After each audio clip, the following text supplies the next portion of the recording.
Twitch. It says it started. Oh, there we go. Hey, look, we're live. We're on. We're alive. We'll give it another 10 seconds and then we will get started with episode, what is it, 76? Oof. And of course, I made the change and it still says episode 75. I made the change and it still says episode. Stuck in the past. Thanks, Twitch. God. Hey, at least, it's live. All right. Edit and post. Edit and post. Whatever. All right, folks. What's up? Welcome back to Spectator Mode Podcast.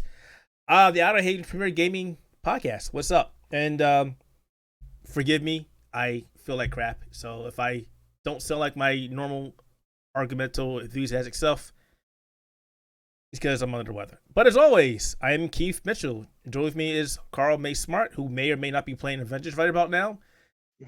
And the gentleman to the far right is Matthew Getsilius Paul. Welcome back, everybody. Well, I don't know about the great thing, but yeah, I mean, yeah, we're not doing worse. We're not doing worse. We're doing great. All right. So as always, everybody, when we start the Spectrum Mode Podcast, we always talk about games we played this past week. I'm gonna go first again this week because I haven't been playing much. I have been playing the Avengers, and we'll talk about that a little bit because we're going to talk about the Avengers. Quick impressions. Other than that, I also have been playing a game that is releasing later on. I think it's Tuesday. Is it Tuesday?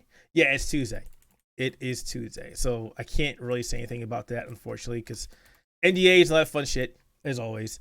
And I fired up Destiny 2, and I didn't play it. I fired it up, and I was like, I don't want to play it, and I closed it back down again. I honestly don't think I'm going to be playing Destiny 2 until Beyond Light comes out.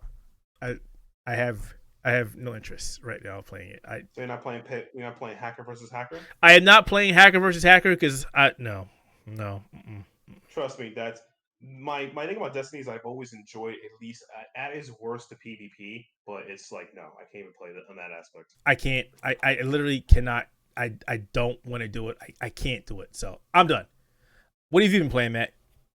I've been playing a lot of mobile games. I've been playing some Brawl Stars and playing Yakuza Kiwami 2 because I just beat 0 and 1, so going on a path of my Yakuza, and I feel like Yakuza is a better Shenmue for Shenmue fans. That's how I feel about it. I felt about it back then. After being Shenmue 3, I felt the same way then. So that's me. I've been playing several other smaller games. I'm playing a demo of a game that is, I think, currently still on Kickstarter, Dandy Ace. It is a roguelike magic game that has cards. It's pretty interesting. I'll post a review. Hopefully, you guys will see it on the YouTube soon. And that's about it. Oh, and Phantasy Star Online too, because I love Phantasy Star. That dated ass game. God damn it, Sega.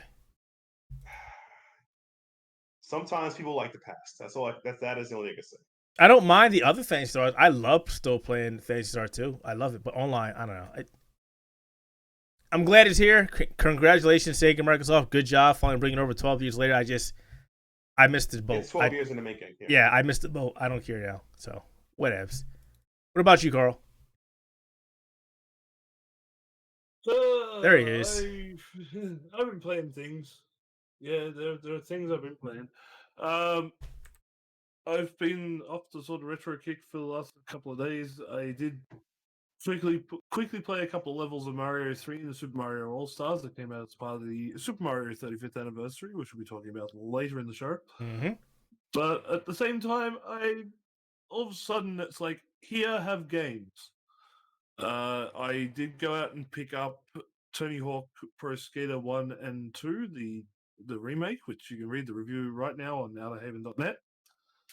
And I was also given a copy of Marvel's Avengers to play, and I was planning on playing it during the stream, but then everybody will be looking at me doing this for the rest of the show, which is not very professional. So I will be playing that actually after we go off the air over on my personal channel, and hopefully we can get that hosted on the Outerhaven channel, so it'll be hosted directly straight on the channel after we are done with the podcast this evening. And also, I got a copy of NBA 2K21, which I will play at some point. He's basically saying Yes. never, never. No. I'll play it about as far as the non having to buy coins or microtransactions or something. That's about as far as I'll play it. Once it starts getting very either grind Grindy. heavy or pay to win, that's where I'll stop. Fair I'm enough. so upset by that. It's a sports game, for God's sakes. How do they do that to a sports game? Whatever. Anyway. Yeah, you know what? Let's just not talk about it. Yes, we'll be talking about that all freaking night. And it's a very long conversation. All right, so we're gonna go through as much as we can before I decided to pass out. So hopefully we don't pass out. But I did want to talk about Avengers. I know Carl is just starting to play it now, but I've been playing it for the past couple of days. Again, big shout out to Square Enix and Crystal Dynamics for providing us copies of the game. I've been playing on the PC. He's actually playing it on the PlayStation 4, so our experience is a little different. I've gone through the post game, and I'm trying not to spoil anything for you, Carl. I really enjoyed the single player campaign.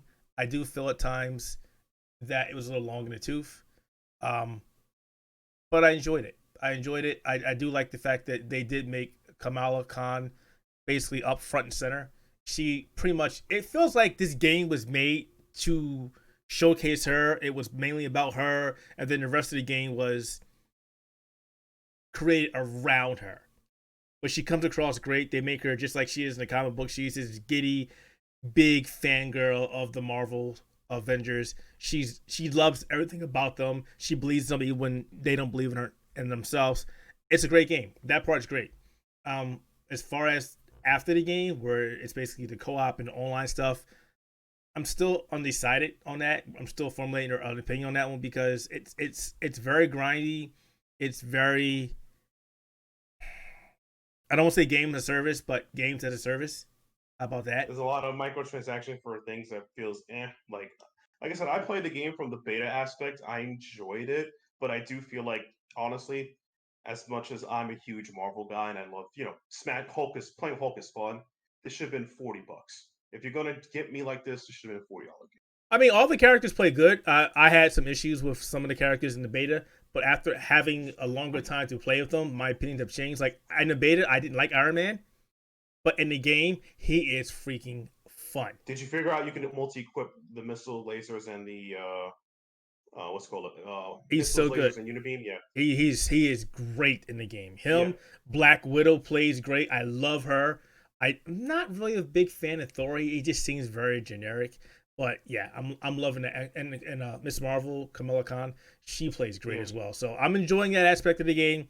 I'm not going to ruin anything about the game. We do have a review coming up in a couple of days. I'm not doing it, so it's another gentleman, Connor, who's doing the review. So we may have either similar impressions or opinions, or maybe different. You'll have to wait for the review to come out. Carl can't speak on it because he's just starting to play it, and I don't want him to talk about it, and that's why I didn't want to spoil anything about it. I just wanted you guys to know that if you're looking for a good single player experience, go up. There he is. He's going to say something. Go ahead. I will actually say this about just my initial impression.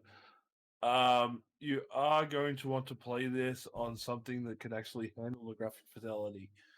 One thing that I've noticed very quickly about the PS4 version, this might only be related to the PS4 version, not the Xbox or PC. When you move the camera around, especially in quick sweeps, the actual graphics sort of blur a bit, and then they take anywhere up to 2 to 3 seconds to come back and actually be detailed again. So if you're like looking at real little things, little details like designs of people's shirts, or the initial opening scene has you tracking down 5 comic books. If you look at the 5 comic books and move the camera, you find that they go blurry, and then all of a sudden they'll snap back into being detailed. And this is something I'm finding constant as I'm moving around the first area, and it is getting real annoying real quick. I don't know how long I'm going to want to play it after that, after having to experience that camera. But that could be a setting. Again, I haven't had a chance to sort of dive into the settings and have a look at what's going on in there. But yeah, I think that this is probably something that's probably going to be best played on like PC or the PlayStation Pro or something that can handle a lot more graphical power than just standard consoles. I haven't heard anything about the console performance. I can only speak on the PC performance, and I know the PC is very, I don't say hit and miss. There are some people having issues. The PC version is very demanding. I've seen some people complain about the CPU. I've seen some people complain about the GPU, but obviously it also depends on the settings people are playing with. A lot of people think they have because they have an RTX 2080 or 2080 Ti, they can crank it up. And no, no, no. This game will kill those cards. There are some missions where I've seen my frame rate just go to hell because I've had it all the way up, so I had to adjust some settings and lower it. So I think the game needs some optimization. I talked about that before the show, but I do think it still needs some optimization. I do think the game could have spent a couple more months in the oven. I'm not saying it's a bad game. I just think as of right now, my experience is single player is great. Everything else is generic. So I think that's kind of where it goes at. Like I said, from the beta, I didn't notice much graphical issue, except for loading into like certain missions. But I can't wait till I get the game for $40, and then I'll see what it is. Hopefully they can patch or fix it. Probably not because Montreal Canadians are cheap. So hope for well, the I will best. say this. I have every faith in Crystal Dynamics, and also Nixus is the one who did the PC port, and Nixus is on top of the game when it comes to ports. They are great. They handled all the Tomb Raider games for the PC. They're a great development company. I have all the faith in the world with them that they'll fix whatever issues the game is having right now, at least for the PC end. At least- I can't comment about the consoles because I'm not playing on console, so yeah. sorry. So I'll leave it with that. I'll let Carl enjoy himself. I know he will. If you're a fan of Marvel Comics, you will enjoy the campaign. You really will. It's great. I don't want to say anything else about that. I'm just going to shut up and let you all play the game, and then we I can mean, talk the about only that later. spoiler is it's AIM. If AIM's the villain, obviously MODOK will show up. I mean, that's all. That's I obvious mean, given. yeah, I mean that's been Yeah. ruined. I mean that's been ruined from the get go. So yeah, we can't say anything about that. Yes, the bad guy is MODOK, but yeah. So Yeah. uh, talking about the PC, this week has been very exciting for those who are PC gamers, PC enthusiasts, because Nvidia finally announced their brand new video cards powered by the Ampere, the RTX 3000 series. This has been a long time coming because Nvidia has been teasing this for a couple months, and then the couple days leading up, actually it's been a week leading up to this event, they were showing the past of Nvidia going towards the present, and then the last couple of hours was the future, which was the new announcement of the cards. And I'm not going to get technical here. I don't want to blow people's mind with specs on it because it doesn't really make a difference. There are other blogs out there that you can look at about teraflops and all that stuff. I'm not here to talk about that. I'm here to talk about on a consumer level. So they announced 3 cards. They announced the RTX 3070. I'm sorry, the 3070 RTX or the RTX 3070, the RTX 3080, and the RTX 3090. So they gave its price points for these cards. The 3070 is about $499, which is $500. The RTX 3080, which is $699, $700. And the big boy, and I mean big boy, this card is freaking huge. The RTX 3090 coming in at $1,499, $1,500. That is $200 less than when the RTX 2080 Ti debuted. So why are people excited about these cards? Because they came out, they stressed about the specs of these cards. They came out and gave us numbers. They came out and basically said, if you pick up the 3070, that card is faster than Nvidia's current flagship consumer model. We're not talking about the Titan, the 2080 Ti, which has got a lot of people frustrated right now because everybody who just bought new Nvidia cards or bought the 2080 Ti is being outclassed by a $500 video card. It's ridiculous. It is ridiculous. The 3080 is the next step up. They said that card is twice as fast as the regular 2080. That is ridiculous. for $700. To put that in perspective, when the RTX 2080 came out, that card was like $800 or $900. It was up there. It was super expensive. So for Nvidia to come out and undercut themselves with video cards that are more powerful than the previous generation is crazy. Because when we went from Pascal, the GTX series to the RTX series, that generation, that power jump wasn't there. This is ridiculous. This is crazy. And yeah, I'm very excited. I will say this: I actually sold one of my cards, but then I actually went back and canceled that sale because there's a lot of things that we still don't know about. Um, Mainly, we don't know the availability. They said they'll be coming out like 3070 won't be until October. The 3080 and 3090 will be this month, but at the same time, they don't know about the availability. So that means if you want to go sold your card and then you're betting on getting one of these cards and then you don't get it, well then you're kind of assed out. It kind of sucks. But at the same time, I got some issues with these cards. But before I go, I want to hear what Mace has to say about it because he has something he wanted to talk about that as well. So, but I've talked enough. So Mace, what do you have to say about these new Nvidia cards? Well, first of all, like I'm quite happy to see that they're continuing to improve upon these cards. The actual internals and the graphical output you're getting is anywhere from because I'm currently running an RTX 2070 in my machine. From what I'm hearing, even the 3080 is twice the 2070 Twice the in 2080. twice the 2080 Yeah. in graphical output and like stability and everything else.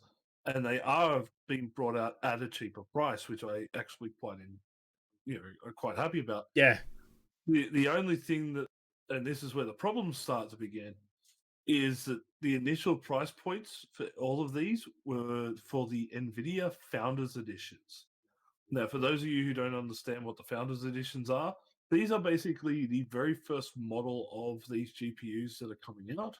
They are distributed directly through Nvidia themselves. They are as pure can be for these graphic cards. From there, that's where you get your secondary brands like your MSI, Asus, etc. Basically taking that architecture and putting their own branding on it, their own look to it, and everything else. Now, where I have the problem is Nvidia went and released an Australian price point for all of these. Even the 3070, which is meant to be like the bottom of the line for this particular series, was brought out at $809 Australian, which for that type of card is the damn good price. For comparison, I had a 2080 Ti Founders Edition directly from Nvidia for 12 months. That card was worth nearly $3,000 Australian. That is. Yeah, you guys get screwed so over that there. was we do get screwed on the prices most definitely. But the thing is, like those cards are expensive, but they are extremely well made. They're well worth the time and effort to try and get one. So Nvidia came out, announced the prices, gave us release dates and everything else. Then within 12 hours, they said, "Oh, sorry, Australia, we're not actually going to give you the Founders Editions." Wait, so What? they're not being released in Australia? Yeah, after they went to the trouble of saying, "Here's a price point, here's a release date, and everything else." Sorry, guys, you're not getting it. That's Where did they? what? I didn't. At this point, from what has been said, the Founders Editions for this series of cards is only going to be available in the USA. That can't be right. That's wow. Because they've never done that. But I guess that's weird. That's really shitty of them That's to do that. definitely. Can I cuss? Yes, I literally just did like 3 times. I want to be sure. The fuck? Yeah, that's really shitty of them. Is there anything currently in Australia they're making their own like card system, or there's some competing clause? Because that's the only reason I can see them doing something this hard, this stupid. And know No, what? we don't have any competing brands or competing companies. Most of our cards, graphic cards, are imports from the USA or Asian regions. So like the MSI branding is very Asian specific. So we get a lot of the MSI branding stuff over here. So yeah, it's very weird that all of a sudden Nvidia has just decided to drop all support for the Australian market. That is really shitty. I'm reading about That's that as very well. strange, yeah. So you guys won't never see them. Which sucks even more is the shortage. So that's one. And two, you'll never see them. So you'll have to wait on the third party cards when we have no idea when those cards are going to get released. And when they do release, because you have to import them, they're going to be sold out for months. I anticipate this to be as bad as when the RTX 20 or the 2000 series came out. And they were damn near hard to get. They were impossible to find in any stores. You couldn't pre-order them either. They went out so fast. I remember going to Micro Center and they were like, we got them. And I went to Micro Center and they're like, I'm sorry, we don't have any more. Like, I literally called you 20 minutes ago. This is going to be bad, not just for you, but for everybody trying to get a card. And this goes back to what I was saying before. People that are selling their cards on eBay and everywhere else may want to rethink that. It's great that you want to get some money back before you get these new cards. But if you sell your video card and then these guys are on back order for God knows how long, and what the rumor is once their initial stock sells out, they're not getting other cards to the end of this year because of the fabrication, because of the Samsung memory they're using. So if you sell your cards, you may not have a card to use. Yeah, think about that. And I gotta be honest with you, I don't really think people need to sell their cards unless they're really hard up for money. And that's just me. But these cards, I mean, the 3070 is enough for everybody. Every one of these cards will run 4K 60 frames per second. Every one of these cards. That is amazing. Again, this puts the RTX 2080 Ti to shame, but at the same time, it doesn't put it to shame if you don't have it. So, hey guys, you listen to this podcast, you're watching the podcast, you might want to think about holding on to your cards for a while until you get one. I'd rather have than not have it all. And then to be screwed, I can't play my games. But we haven't talked about the big boy. And I like buying tech. I also like not getting killed by my wife. The RTX 3090 is the big boy, as they called it. This thing, from what they're saying, can run games at 60 frames per second at 8K. Comes with 24 gigs of VRAM. 24 gigs. It's like, if you want the best of the best of the best, you want this card.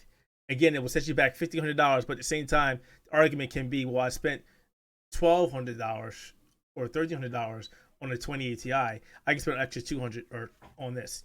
And to show how amazing this card is, they even went and they had a bunch of influencers and journalists playing this card or using this card on an LG 4K monitor. And this thing was just blowing through every game, killing every game with no issues, with 60 frames per second and RTX on.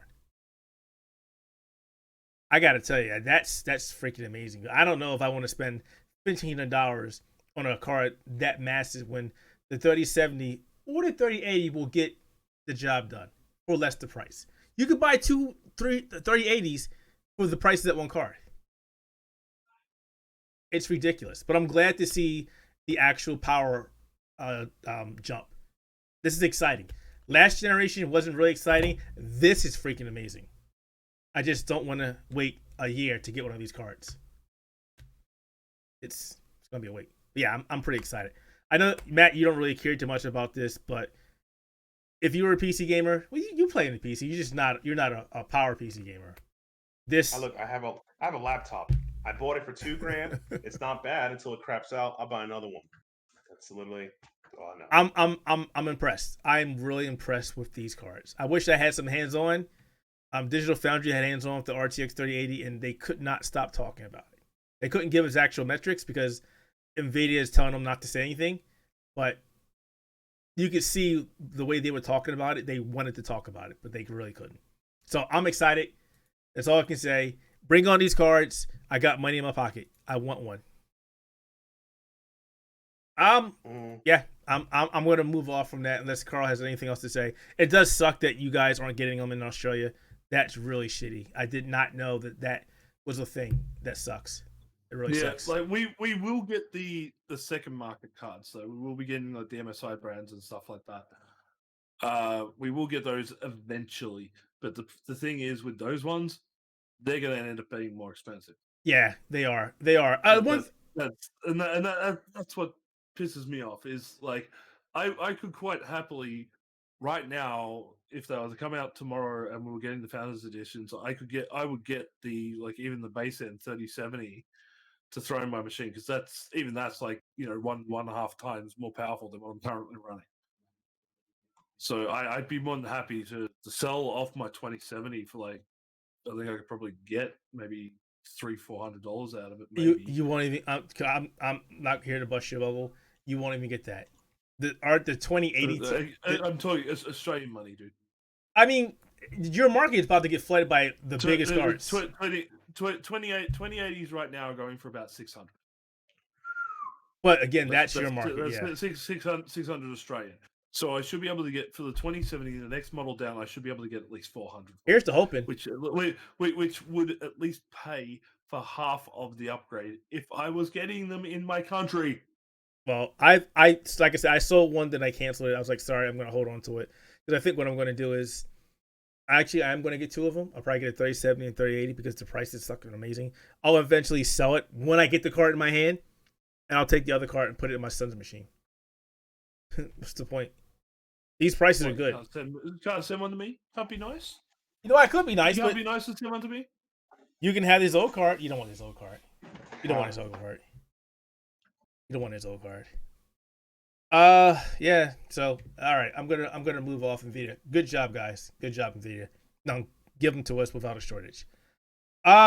Which one you gonna tackle first? The console versus PC war flame bait that somebody's starting up, or the Mario 35th anniversary? What? Let's do Mario. Let's do Mario, because I can see myself talking a while on the other one. Do Mario. You want to take this one, Carl, or you want me to go ahead and handle it? Oh, he says me take it. He's too busy playing games. Whatever. I'll give my opinion about Mario. All right, so the other day, Nintendo came out with a sneaky Mario 35th anniversary direct, and there was a rumor that they were going to do a Mario direct for some time, and they just dropped it out of nowhere. The second time they've done this. They did this, last week with the mini direct, and, well, this one was actually pretty good because they came out with a bunch of games. They came out with Super Mario Brothers 35, which is an upcoming, I want to say, battle royale game. Am I off by saying that? Am I? It's kind of like a battle. It's sort of yes and sort of no at the same time. Like the Mario 35 thing, where you're playing against 34 other people and you're striving to be the last Mario standing. Yeah, it does feel like a battle royale. Yeah. But when you say battle royale, though. But I mean, isn't Fall Guys like a battle royale too? It's Mario Fall Guys. It's just Nintendo copying whatever happens out there. Yeah, it's one of those weird things where it's like, how to explain it? Exactly. It's like a speed runner, but you have extra challenges. Okay. So it's like a competitive speed runner mixed with a battle royale system, I guess, or an elimination system. So it's hard to classify, but yeah, it's very much like Fall Guys, where it's got the elimination challenge, but it's not quite like Fall Guys. Fair enough. Because it's Mario. I don't know. Oh, Mario. Okay, so they announced that. They announced the Nintendo Game & Watch release, which is a re-release. If you guys have ever had one of those back in the day, they brought them back. I think I might be the only person here who ever had one of those. A Game & Watch? Yeah. Many moons ago. Played one, didn't own one, so it's a very long time ago. But they're re-releasing that. And they're giving us a bunch of remasters. We got one yesterday, which was Super Mario. Oh, God, my brain is going away now. My headache is starting to kill me here. Super Mario All Stars, which came with Super Mario 1, 2, and 3, and also Super Mario Lost Levels. That came out yesterday for Nintendo Switch Online. We're getting the Super Mario 3D All Stars, which is Sunshine, Super Mario 3D World, and Galaxy. There's one other game, isn't there? What Oh, game and again? Mario Yeah. 64. Mario 64. Yeah. Mario 64. Excuse me. And that comes out on the 18th of this month. However, there's a little bit of a controversy with that game.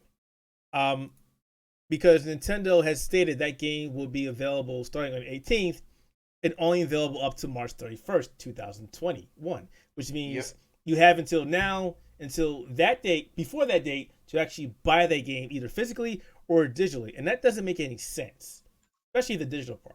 Why would you do this? They're Disneyfying their game. They're what Nintendo is good at right now. If you look at their financials, they're kind of in a drought. So to compete with the looming new console sales, they're squeezing blood from the stone by cursing their fan base to pay overpriced product. Again, that's what they do. So So I I was can't. sorry, I wanted to back up. I was wrong. It's not Super Mario 3D World with that. It's Mario 64, Sunshine, and Galaxy. Those are going to be Yeah, in there. Um, three. the Mario 3D World is coming, but it's its own thing. Super Mario 3D World plus Bowser Fury, which we don't know about. They haven't said what that is. This game will also have multiplayer aspect to it as well. And there's also 2 new amiibos coming out, which we've already covered because our Nintendo guys Will loves amiibos. He can't stop collecting those damn things. The Cat Mario and the Cat Peach amiibos. So yeah, there's that. There was something else. Oh, this one is the dumbest one out of the bunch.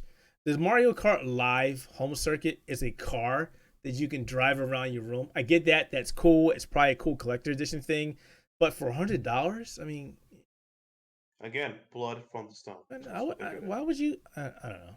I don't know. It's interesting that they announced this because I didn't think they actually would do it. But again, it is Nintendo. You would think that they would talk about something huge coming up for the end of this year. I mean, Mario was great, but we've all played these games a million times already, with the exception of Super Mario But I 35. didn't experience it when I was younger because I'm too lazy to use ROM. Whatever. The point is that these kids with their credit cards will buy this. I Yeah, just think it's a horrible practice, but they're gonna do it. I mean, my son had asked me the day before this announced, can I buy him a year of a Nintendo Switch Online because the games he plays online, you need the Nintendo Switch Online. So I was like, okay, fine. And it's $20. Like, all right, here you go. I bought it. And then Yeah. the next day, he's like, oh, hey, by the way, you can get these games now on Nintendo Switch Online. So I was like, oh, that's cool, I guess. Or I can just fire up my emulator, or I can fire up my Super Nintendo Mini or my Super Nintendo with the cart. I still have it somehow. I just play it. But way to go, Nintendo. But again, it's Super Mario 35. What happened to the other games? And Super Mario 3D All Stars, which will be available for sale up until March 31st. Which means Yeah. if you guys want that game, you will need to buy it before the 31st of next year, or you won't be able to get it anymore. It's kind of like the Disney Vault. Once that day comes, you'll never get it again. But then, Yeah. Disney always says that. And then a couple years later, they'll give you the movie again. And then it goes Yeah. back into the vault Basically. forever again. Which I find interesting in the case of Disney Nintendo, Nintendo has less properties to do us with, but Disney has like a lot of stuff they could do us with. So it's like, eh. But I'm just more disgusted Nintendo's marketing and sales practice of this actually just pisses me to fuck off. Like you guys are just disgusting. I mean, there's three remake games that came out sometime last year. We had Spyro, that was 3 Spyro games remade from the ground up, $30. Crash Bandicoot, 3 games remade ground up, $30. Really? You're just giving me a port of 3 games from the Wii U at a 64%? Jesus Christ. You guys must really think I'm stupid. Well, some of you people are really stupid, but still, Jesus Well, you Christ, gotta man. remember the Nintendo knows their audience, and they Oh, yeah, yeah, know yeah. their audience will rebuy their games. They know this. This is exactly why they killed off the Super Nintendo Mini. They're like, wait, hold up. Instead of selling all these games for however much that console costs, we can just gouge everybody and keep doing this over Yeah. and over and over and over and over and over. And that's exactly what they're doing. Now, Yeah. I can't say I fault them because, as you said, it's smart business. They know what they're No, doing. it's blood from the stone. Yeah, the Yeah, fan base. I just find it again personally at a disgusting level because other games are doing remakes and just kind of drop their price down a bit, or at least haven't done a limited time offer. I'm like, what? Are you serious? It is Nintendo. It is Nintendo. Is That's all like we I can said, say. yeah, they're doing this to keep themselves afloat for next quarter because the new gaming console is going to take the craze, and they're like, oh, Jesus Christ, If they come out this year, we'll have to wait and see. That's still yeah. out. That's still out. We'll have to wait and see. Carl, comments? I like the idea. Sure, they're putting out stuff that they've done before in the past, but it's what people have been asking for quite a while. I haven't The, asking the for it. game, well, that's a lot of not so much people here because we're all jaded and grumpy bastards. Yeah, that's true. If anything's been shown on this fucking podcast, um, a lot of the general public, let me put it that way, has been wanting this for a while. They want to be able to go back and play, the quote unquote greatness that is Mario 64 on a modern console. By the way, it's the port. With a high, it's well. This is the thing. It's not just a straight port. Before you start that shit, they actually have gone and actually updated all the textures and the resolution and everything. So it may be still a 4x3 game. Here's point to that resolution upgrade for 64. It's actually worse than the guys who make the speedrun version that you play on all games on quickly and all that shit. So it's well, people who do games done quick and stuff like that, they're always going to do the same thing. They're going to turn around and play those particular editions because they're the ones with the bugs and everything else that allow them to do that. Again, the general person on the street wants to play these games again and wants to play them on something that they actually own. In the terms of Super Mario 3D Land or 3D World or whatever it was, I didn't get to play that. Why? Because I didn't own a Wii U. Fair enough. I didn't get to play Mario Sunshine because I didn't own a GameCube. You're not missing much. I know that's not a popular opinion. I only got to play a little bit of Galaxy when I borrowed my cousin's Nintendo Wii. There was no real chance for me to play these games. I wasn't a Nintendo 64 owner, so the only chance I got to play was on the absolutely terrible 3DS port. So yeah, that was terrible. Holy shit. These days I have ways to play that game in less than legal fashion, but I want to be able to play these in a decent resolution on my television without having to set it on fucking game mode. But you won't have that terrible N64 controller experience though either, man. Yeah, that's kind of the whole. The Switch controls are gonna be better. But the control itself is terrible. You had to experience it. You have to experience that. Oh, I can. I have a Nintendo 64 on the shelf behind me. There you go. That's what you should do. Play it on that. But it doesn't. I don't actually own a legal Nintendo 64 card for the game, and I can't be bothered paying $50-$60 to bloody buy it. Wow. So I have my ways to play, and yes, I will play it in that way. You're not a true Nintendo fan. I swear to God, man. I thought I never have been. I've been a PlayStation pony for years. Shut up. And apparently, Super. I am actually look.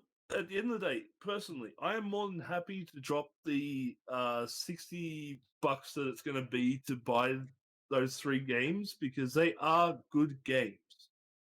And I'm going to be happy to play them on my Nintendo Switch, so I can either play them when I'm laying down in bed, or I can get up to a TV and play it that way. I'm gonna ask real quick. Apparently, it doesn't support the GameCube controller either. Yeah. No, it doesn't. No. But supposedly they've done a decent job of remapping everything for what goes on in the games. So. And don't get me wrong, really I'm not against it. I think it's a good idea. I'm on for it. I love the fact that I can get all 3 games in one location. Even though Sunshine I did not give that game a fair shake. Maybe I will this time. Sunshine is. But I love Galaxy and I loved 64. Oh, I loved it so much.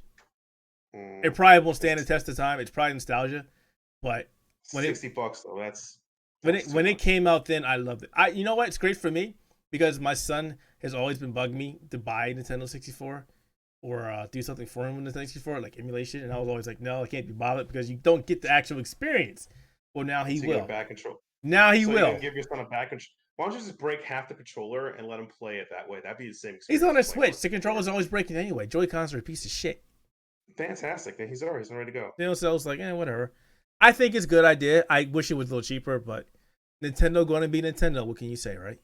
It's Nintendo. Yeah, pretty much. Oh, no. I'm glad. Yeah, Nintendo. Well, I'll leave it at that. Nintendo being Nintendo. I thought Carl had one more thing to say about it. Go ahead, man. Look, I'm happy to buy these games because I didn't have the chance. You know, it's And that's Mario cool. 3D World. Super Mario 3D World. I'm very, very happy to play that when it comes out. Super Mario, Super Mario, Super Mario. Please, Mario World. That's so good. Love that cartoon. But look, it's at least something. You know, what could have been worse is they could have turned around and go, "Oh, we're going to do Super Mario All Stars again as a separate release, where you're literally just paying for like Super Mario World and Super Mario All Stars in the one package again." You know, would I have loved to have seen something better with the gaming side of things? Hell yeah. Personally, I would have loved to have seen them turn around and go, "Okay, we're going to release every single Mario game in a multi-disc package." I would love that. Oh, I would fucking love that. You know, give us Mario 1, 2, and 3 in the original NES versions. Then you get World and All Stars from Super Nintendo. You get Super Mario Land 1 and 2 from Game Boy. You know, you get the Super Mario Advance games. You get all those. You know what? Mainline You make Mario a valid titles point. You make a valid point. In one package would be brilliant. Yeah. Nintendo, if you're listening, I know it's another 15 years away, but you know, 50th anniversary, give us everything. We really do need advanced games. We will throw the money. You know, give us everything from Mario 1 on the Nintendo through to Mario Odyssey or whatever you might have planned in the next 15 years. Why have we not had that? Package? Why have we not got the advances? We should. Yes. You know what's because Nintendo. because Nintendo, they have a small library. They don't want to dish out all this stuff that quickly. I mean, the advanced games were some of the best Mario games out there. Seriously, why? Oh, no, I'm not denying that, but yeah, c'est la vie. I mean, are they even on the Nintendo Store? I don't think they are. Don't think so. I know Super Mario Advance was on the Wii U, digitally, but I know I'm looking that up. Because that's a good question. Those are some great games. You guys never played the advanced games? You need to go play them if you can. No, it doesn't look like they're. Wow, that's terrible. Yes, I've played the advanced games. They are very, very well done. Technically, for what are ports of the Super Nintendo games, they are extremely well handled. Well, yeah. So, that's disappointing. Well, at least we're getting something. I'll be playing that on my son's Game Boy. Wow, Switch this weekend. Unless I go buy my own Nintendo Switch online. I don't like that. I will say that. If you're going to offer me a game on Nintendo Switch online, give me the ability to buy it outright. Just do that. Seriously, you're losing money, Nintendo, by doing that. You're giving me a game. I can go buy a $20 12-month subscription to your Nintendo Online just to play these games, or you could just charge me $10 or whatever for me to just actually have them forever. I mean, why do it this way? Limited time offer, limited time money. Well, no, not those. The Super Nintendo, the Super Mario All Stars is forever.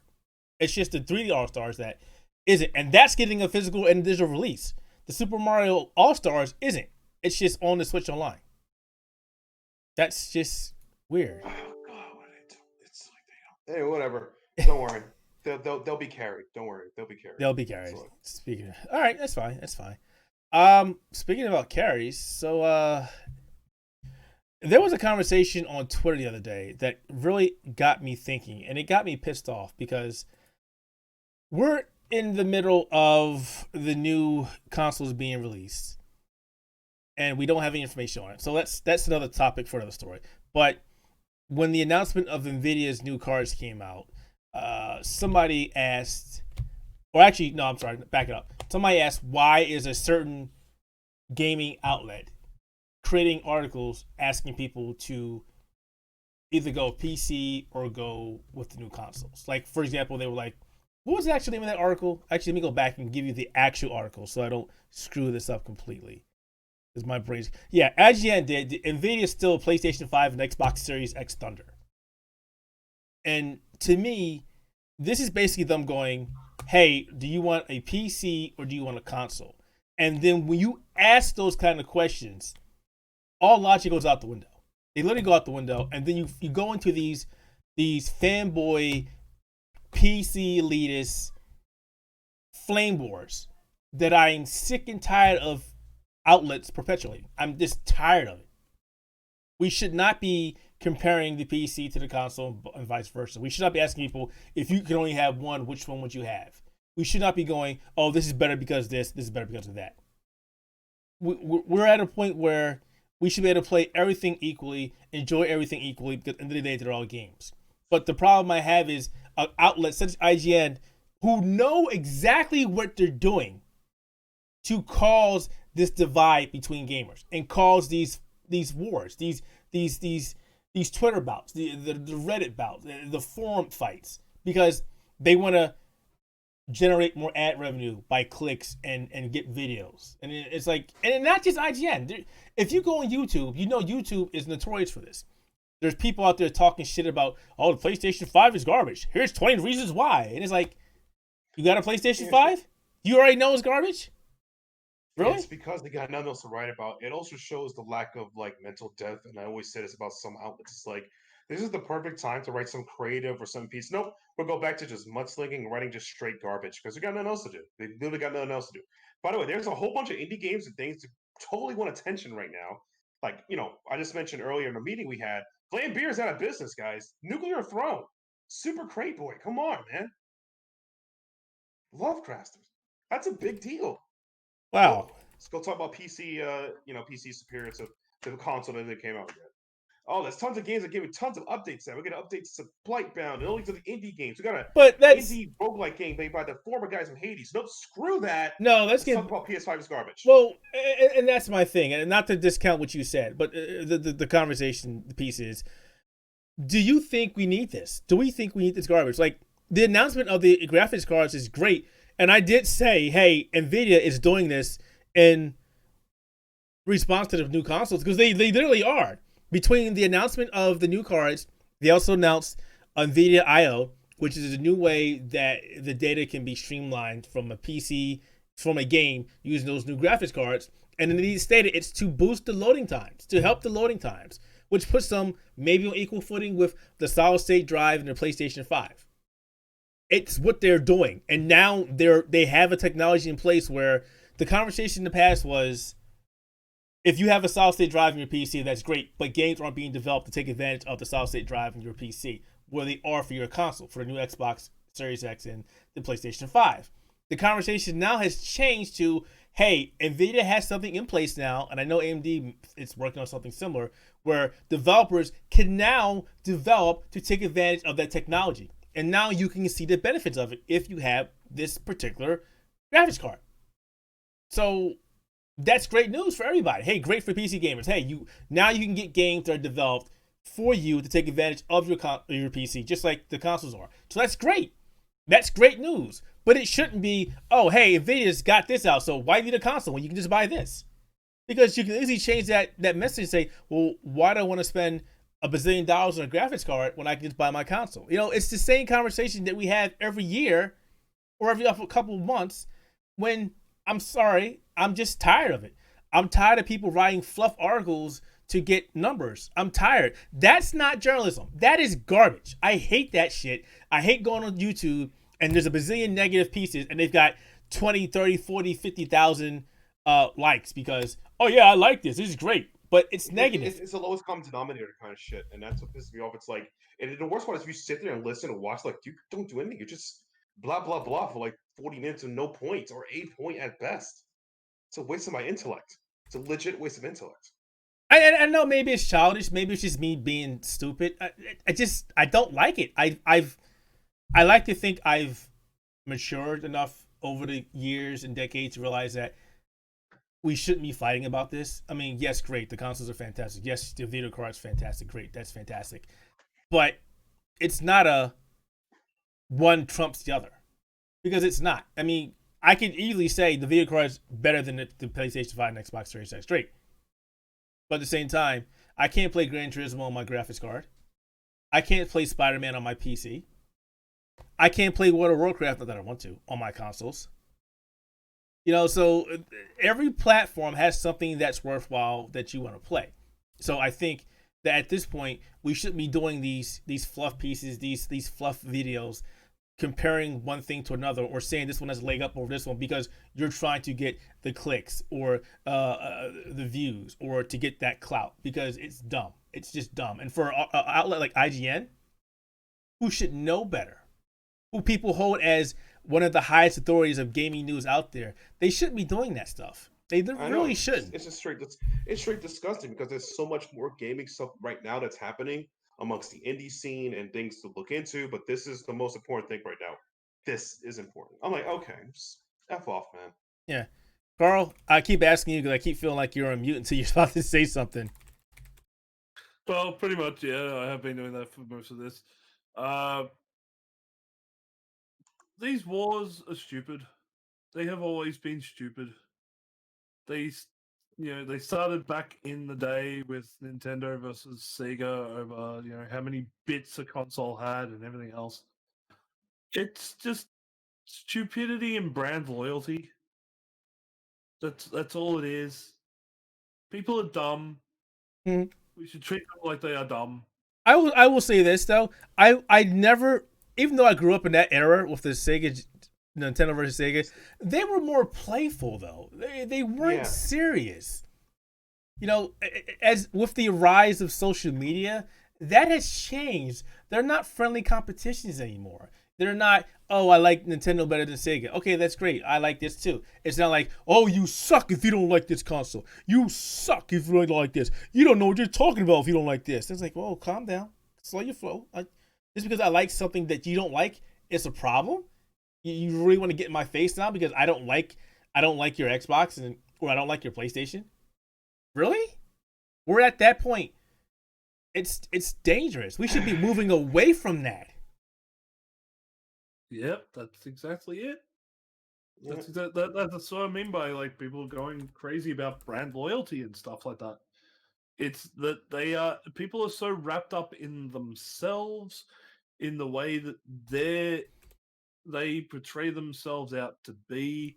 They believe that these items, these things, are what make their them identity. them, their identities, and everything else, and they get so wrapped up in it that it creates a tunnel vision.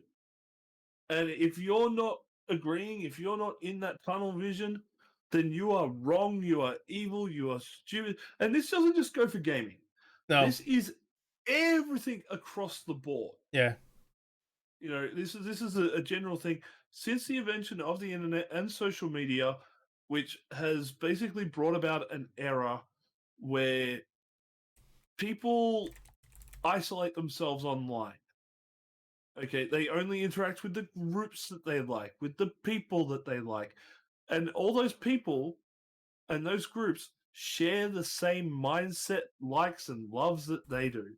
So when they are confronted by something or someone that is not of that particular ilk or of that particular mindset, then they are the interloper. They are the person who needs to die. They are the person who needs to be gone and stop treating us like crap. And why are you attacking what I like when what you like is stupid? Yeah. Like that's that, and it is literally social media's fault. In particular, Twitter. Oh no, I agree 100%. Like I said, with the rise of social media, I won't blame Twitter. Twitter's just one part of it because ever since the rise of internet, Forums. I mean, come on, let's be Forums are honest. that way, yeah. Neo Forums are that way back in the NeoGaf, day. Reset Era, Xbox Tavern, forums that have been Shortcut.com gone. at Yeah, I one mean, point. they ever since the rise of the internet, it's gotten this way. I mean, Reddit, yeah, sure. Twitter is where we're seeing it the most because it's the most forefront. Everybody has access to Twitter, but this has been going for a long while, man. Yeah, It's way before. It's just been like from forums to Twitter. I mean, this fake forums, Facebook, Twitter, it's all over. It's just it's on the internet. Some dumbass got an Yeah, opinion yeah, about it. but the thing is, the difference between like the evolution of the internet and everything else. We did start out everything was on BSBs or on message boards. wow. Who remembers a Yeah, I'm Oh boy. going back. or I'm BBS, going back to BBS, these. yeah, BBS, Yahoo, American Yeah, Online, yeah. yeah, AOL, yeah. yeah. Back in AIM. those days, you were literally seeking out quote unquote your own kind, and it was more of an internal battle or a struggle. That's where the good natured ribbing of Nintendo versus Sega and stuff like that was happening. I miss those Was days. because you go onto a video game forum board and there'd be 1,000 things of why Mario is better than Sonic, and then rebuttal why Sonic is better than Mario, and the Nintendo sucked, but the Sega Genesis is so much superior, etc., etc. What it was that blast Yeah, processing? and you go out and you go into those. You actively had to seek these things out and actively had to engage. Today, in the more I hate to say evolved, but the evolution of the way these things have grown, everybody out there has their own opinion, and the way that social media has changed the settings is that you will have somebody who might not share your opinion, but like somebody else's opinion and will retweet that or share it on their page, going, hey, this is the right way to think about this. And all of a sudden you're like, hey, I didn't realize that somebody that I associate with or try and talk to or whatever had this type of thought set. It's not my thought set, so they're attacking me. Yeah, It becomes personal because instead of going and searching out the groups, searching out the culture has been brought to you whether you like it or not. yeah, I agree. I agree. I I You guys agree. heard that? It's fine. I agree. It's just the nature of the internet, man. It's unfortunately, I mean, it brings out the best of the people and it brings out the worst in people. It is what it is, and unfortunately, if you're on the internet, you can't avoid this, and you will get swept up in the arguments one way or another. Unless, I mean, the way Twitter is, and you've seen this firsthand, Carl. If you say anything on Twitter, somebody is going to comment on what you said, negative or positive. Somebody's going to say something, and if it's about gaming more than anything, they will say something right back. I have copped in the last month alone probably about 20 or 30 uh either replies or notifications or something on Twitter for something I have posted recently on the Outerhaven. Just people coming straight up and going, "You suck. You have no idea what you're talking about. You do this wrong. You do that wrong. Your opinions are wrong. Your writing style is wrong. This is wrong. Why? Because I posted an opinion that they didn't agree with, And and exactly this what was I'm talking about. and this was most prevalent in my Bill and Ted review, where this first comment that was put there was someone who literally put down the comment, I came here just to say this review sucks. Like that's the way it is now. Because I upset his feelings and made him maybe take a double look at his enjoyment of a movie. Suddenly I don't know what I'm talking about. I don't know how to write. I suck. This is like nothing is taken as, here's something to maybe get you to think about. It's an attack on them, so they have to attack you back. And any website, like I know we have our articles saying, this could be better, or we have our reviews saying where that could be better. But this is the thing: there's a difference between constructive criticism, like reviews or articles saying here's how we can do better, versus articles that come straight out and go, "Hey, Nvidia fanboys, yeah, your stuff's not going to be using consoles because consoles are using this now. So how do you feel about that, you little losers, you little Right. Or Nvidia better, fanboys?" exactly. Or better There's yet, a difference between controversial and basically prodding the bear or trying to make it a part of your business model. I've said this many times. Controversy creates cash, which is why I love writing articles that I know in advance are going to get me so much shit Carl because I know likes being an people ass. are going to come at me. See, Oh, I love being an he asshole. admits it. Carl likes being an asshole, guys. He admits it now. He admits it. No, I fucking admit that from day one, you dumb motherfucker. See, It's called being a heel. Okay, top heel. I am still at heart a pro wrestler, and a big part of my time in the ring was being a heel and getting people to hate my guts. And I love doing that. It gets me a chance to be an asshole in a different character, and I can still walk out at the end of the day smiling, go home, and do what I love doing. It's the same with writing. Every now and again, I get the urge to turn around and go, I'm going to put up something that is going to piss people off. The difference being, I know for a fact I'm marketing this shit because I want to get us clicks. But I don't go out. But the thing is, I never write a straight up flame story. Even when I turned around and I put out an article about how I believe Resident Evil 4 should not get a remaster. Not only did I go back and play the game in order to get that opinion, but when I wrote the article, I also pointed out the good and bad points of the game. So even though I go out there and I know my main aim is to piss people off, I'd rather give them something that's going to piss them off because they have to think, rather than just straight up hate for the sake of clicks. There's a subtle nuance in the way to do all this, and companies like IGN and that post these type of flame bait articles they're because they above know this. that people are going to click They're it because they're above going to this. get They're off. above this.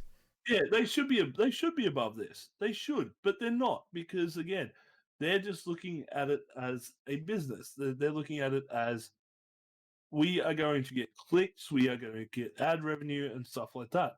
Yeah, that's more important to them I'm guilty of doing the same thing, but the thing is, the way I phrase it is I let the people come to being pissed off in their own conclusion instead of sitting there with a stick going, "You pissed off yet? You pissed off yet? Pissed off yet? Pissed off yet? You pissed It's off yet?" like the difference between writing something that could be considered controversial, different, versus actually using bullet point headliners to exactly get the rage. There's a whole difference, Exactly. Yeah, it's the same thing. And it makes me upset because again, they are, if not, I hate to say it, one of the top journalists of the industry. But that's the way he's discussing. You point out it's a business to them. They don't care about journalism in that sense. But it's oh god, That of all bothers the me articles too. you can write, all the news that be happening from all the other games and indie titles, all the developers you could be interviewing, all this you could do. We're gonna write this crappy flame article. I'll be 100% honest, dude. I would love to be working at IGN or Oh any of yeah, these outlets because I would not be doing this garbage. There is enough out there that I can write about even on a dead day versus yeah. writing about this. No, no. You shouldn't be doing that. You should not be doing that. No, not at all. If anything, you should. Okay, I can even see you making an article and pointing out the goods, the pros and cons of everything. Pros of PC game versus the pros of consoles. The negatives of PC game versus negative consoles. Great, because it's factual. You back up everything, and you're putting your own personal opinion out there. But going back again, you're backing it up with facts. That's great. That's fantastic. That's great. Don't just come out and say, "Well, this is better because X, Y, Z." Done.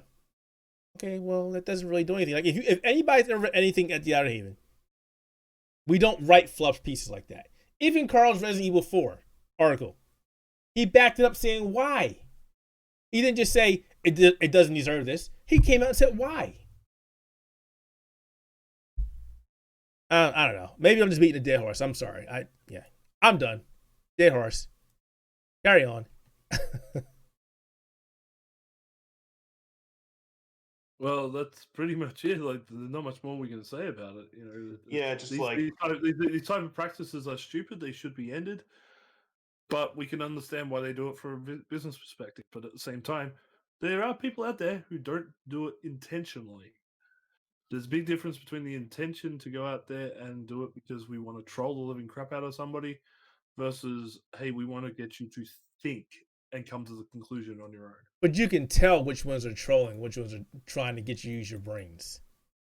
snap orders, the troll. It doesn't matter at this point. It's like stupid is what stupid does. That's my opinion about things like this. It's like, yep, this is stupid. I can't do anything more about it. And the people up there should know better. But hey, All right. Well, we're going to move off this one. We got one more topic. I was saving it for Matt because, Matt, you just said stupid is and stupid does, right? So talk to us about another stupid person, another stupid thing that stupid person did. You know who I'm talking about. Oh, Michael Zaymont? Yeah, that character. That idiot. Yeah, Mike Zaymont. He did not pay any severance so people who decide to leave Lab Zero on their own accord, posting stories about it, happens. Good stuff, right? So some people who may have decided to stay or feel like they just, whatever, he just fired everybody. And he refused to pay severance to anyone he fired or the people who left. Which could be because depending on people's contracts, can be a crime in certain situations. But yeah, Lab Zero is Kaputski. So again, everyone's wrong. As you mentioned, yeah, there's been a couple articles out there. He literally got rid of everybody who didn't leave on their own accord. He fired them. Like, yep. What was your end game here? Like, you ruined your own company. It's gone. And his end game was to put power back to the table so that he controls the company. And I use this term a lot. He's a weak person. 10-cent brain. He's a 10-cent brains with $1 million programming. That's the way I look at it. He's just a moron. He thought that if I just put the ultimatum on the table, people would back down. People could just leave. That's not a sign of weakness. And here's the thing that really sucks about it. The thing that really sucks about all this, other than the people leaving, because now they have to find new jobs. But hopefully, Autumn Games picks them up. But Lab Zero Games did not own the IP to Skullgirls. It was Autumn Games. Yes, it was. They got it through. Yep. Exactly. And Autumn Games was like, "Oh, really? Okay, we're done. We're not working with you anymore. We're done." Yeah. So you own a company that has nothing. Yeah. All for the sake of power. What an idiot. And I think the was a Hidden Level or those other guys, the Japanese team. Hidden Variable. Hidden Variable. Yeah. Sorry, yes, Hidden Variable. So Hidden Variable are now the sole programmers working on Skullgirls for content and things going forward. So you lost your job and just gave it to the Japanese guys who are working on a mobile game for you. That's just who will go and also do content not just for the mobile game now. Exactly. Which is you just made them richer because now they got 2 jobs. Hopefully pick up some of the people that left because they mentioned that. I know Kinoko has made several art piece sales to help to support Lab Zero employees who lost their jobs. You buy her art stuff, donations go to these guys, et cetera, et cetera. So my heart goes out to all of them. Mike, you're done. See you never, man. Yeah. Moron. Idiot. Yeah. Dumbass. Yeah. Yep. Well, looks like Carl wants to get back into his games. And I think we're finished with this week's episode of Spectator Mode. It was a pretty short one. We're going to try and keep these guys to an hour. We know we kind of go overboard sometimes, but we can't help it because we like talking about gaming. We like getting into healthy debate. So, yeah. Final thoughts, guys, before we get out of here? Yakuza is the best gaming series I wish I played more of. Well, I'm glad you realize that. But Dark Souls is the best series. All right. Fine words. Carl, you're trying to get that. Peace, love, and video games, motherfuckers. Peace, love, and video games. All right. And guys, don't take shit too seriously. Seriously, this life that we have is way too fucking short. We're seeing of COVID, people dying left and right. We got a country being ran by a moron. Take shit one step at a time. Don't go crazy. It's not worth it. Don't be like me. Just try to de-stress. Try to calm down. enjoy your games equally. No one game or console or platform is better than the other one. It's all what you enjoy. You gotta stop that. You really gotta stop that. All right. And with that, we are done with this week's episode of Spectator Podcast. As always, you can find us over at Buzzsprout, Spotify, Apple Podcasts, Google Podcasts, YouTube, here on Twitch, and wherever great podcasts are. You can also check us out at our Twitter tag, which you can see on the screen. And yeah, I guess we're done. And we'll see you guys later. Carl might be streaming some Avengers, so go check him out. Carl, where can they find you at? What's your Twitch channel, man? You'll be able to find me at the Mace Thing 2 on Twitch, and hopefully we will do what we can to try and get this also hosted on the Outerhaven Twitch channel. So, Wait, if you want to interact directly with me, then you'll want to go to my main channel. Otherwise, we'll look at if you just want to sit there and watch, we'll see what we can do about also getting it shown up on the other channel as well. wait, why is it the Mace Thing too? Because I was a dumbass and deleted my original account by accident. Okay, fair enough. Fair enough. What is it? Someone stole your name? No. I had the name and everything else.